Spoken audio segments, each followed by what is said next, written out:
Hey there everybody, it's your old pal Cape Joel back again for another installment of Collector's Edition. It's been a long time since I've done this show, so long in fact that I'm guessing there's a good chance those of you out there who are new forgot that I even did this show. Basically, what Collector's Edition is, it's a show where I kind of showcase and show off my own personal nerd collection, while also adding some new stuff to it. And I got a really great opportunity for myself and for you the fans to watch this week, because for those of you who have been paying attention, I did a new video over on the DCFan channel. That's a great channel. They showcase a lot of great comic book people online, most of whom I know.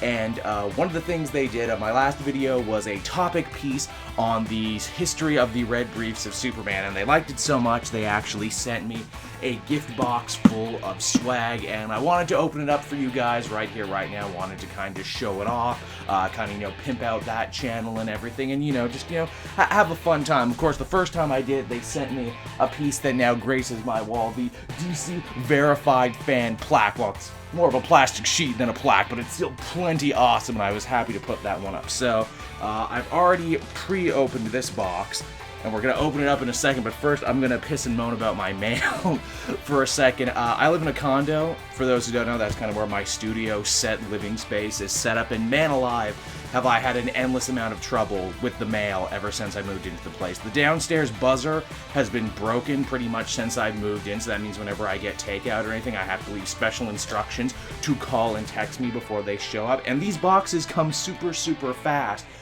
by special FedEx and whatever else. But because my buzzer is broken and they can't get it into the building to hand it off to me, they have to send it back, which means I have to go 2 towns over to pick it up. But that's not the fault of anyone at DC Fans. That's the fault of my crappy building. In the future, I really need to invest in a P.O. box. I know lots of fans out there have said, hey Joel, I would like to give you something for the set to help you decorate, or there's a certain comic I'd like you to talk about that might be obscure. Hey, can you read it if I send it to you? And the answer I always give is, not with my mail, I can't. Wait for me to set up a P.O. box. But hey, my birthday is coming up. Maybe for my birthday I should go and set up a P.O. box. That sounds like something an adult would do, wouldn't it? I'm an adult, if you can't tell by all the toys and action figures and all the other nerd stuff that I'm going to be opening. So, okay, preamble done. Let's open this bad boy up and see what we got going on here. Okay. I pre-opened the box, as I am wont to do. Ooh, this is different. Last time they sent me a bunch of comics. This is very different. We got some metal stuff. What we got here? Oh, nice.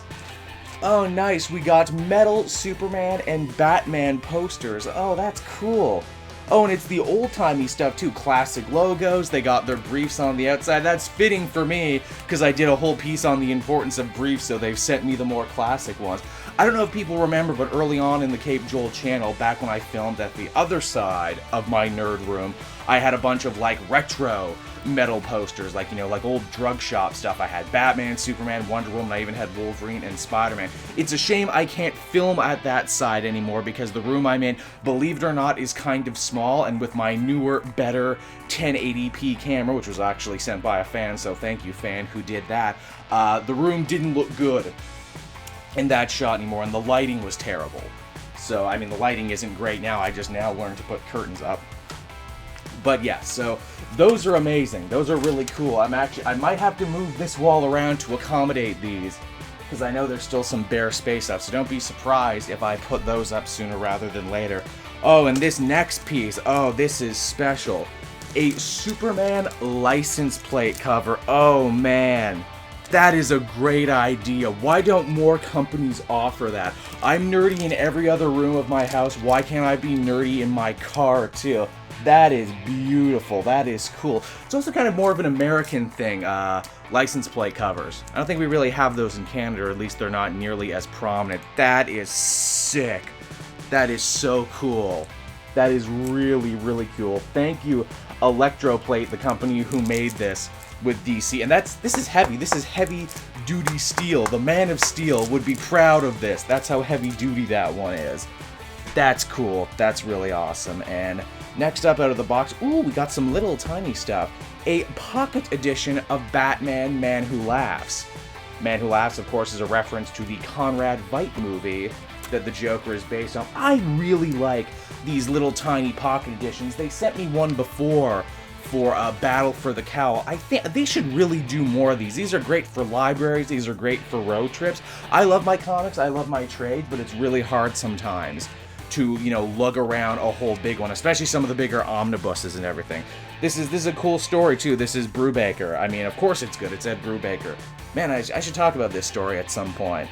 It's a good collected edition. This is definitely a good one for Joker. This might be one for required reading. For those who haven't watched that video I've done, I've started a new series called Required Reading, where I talk about all the trades, single issues, and other stuff that you need to read to understand a character.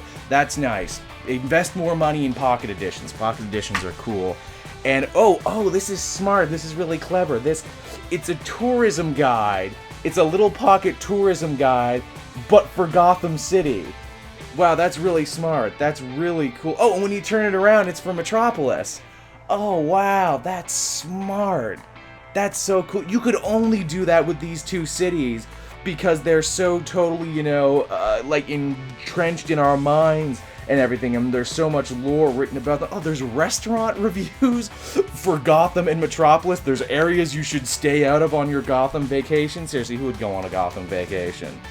I mean, I'm sure they got cool stuff there. They got the Monarch Theater. Oh, man, they got a map of Amusement Mile. That is awesome. And this is probably all canon, too. Like, this is all probably vetted by editors and everything. That's amazing. That's such a smart idea. You could only do that with these cities. That is great.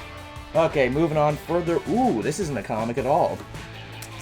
This is, oh, nice. Oh, it's a Batman v Superman, not quite Funko, but little figures. Oh, these are metal die-cast. These are heavy, man. No wonder this box was so heavy. Oh, those are cool. Geez, you know, I really don't want to break these out of the box because they're so cool. I'm very much not into box breaking. But these guys are just little enough that I could probably get them to join the shelf. They would fit perfectly right next to Mad Max Batman and Arkham Knight Scarecrow. I should put them up somewhere. Those are nice. Those are cool.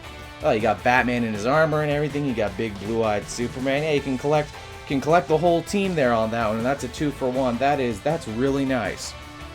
That's gonna join the set at some point. Once I figure out where to put it, I'm gonna join the set on that one. Okay, and yep, there actually were some comics here at the very bottom. Ooh, two big meaty trades in here. We got Supergirl Volume 1 with art by Carmine Infantino. Nice. I've been singing Infantino's praises again in that new Flash Required Reading series. He was the guy who really helped usher in Silver Age artwork.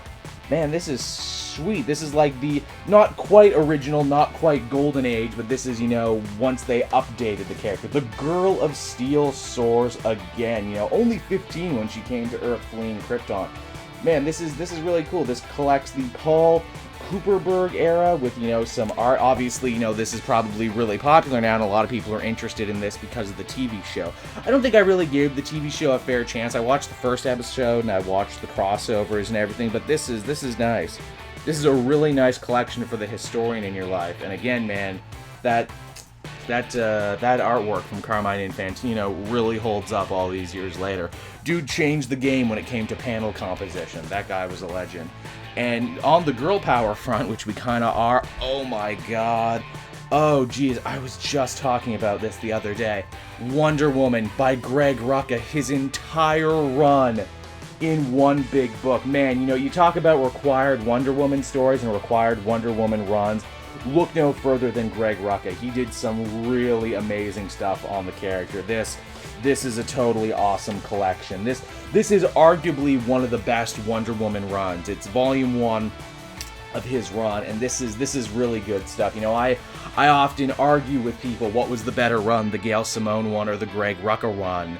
And this is fitting, too, because Rucka came back to Wonder Woman with DC Rebirth, and he's, you know, reinventing the wheel and doing a bunch of cool stuff now. It's only fair to go back and see what he originally did with the character. That is a fine trade. That is a fine, wonderful trade there. Oh, an award-winning run, no less, is what this one was. This one actually won some awards back in the day.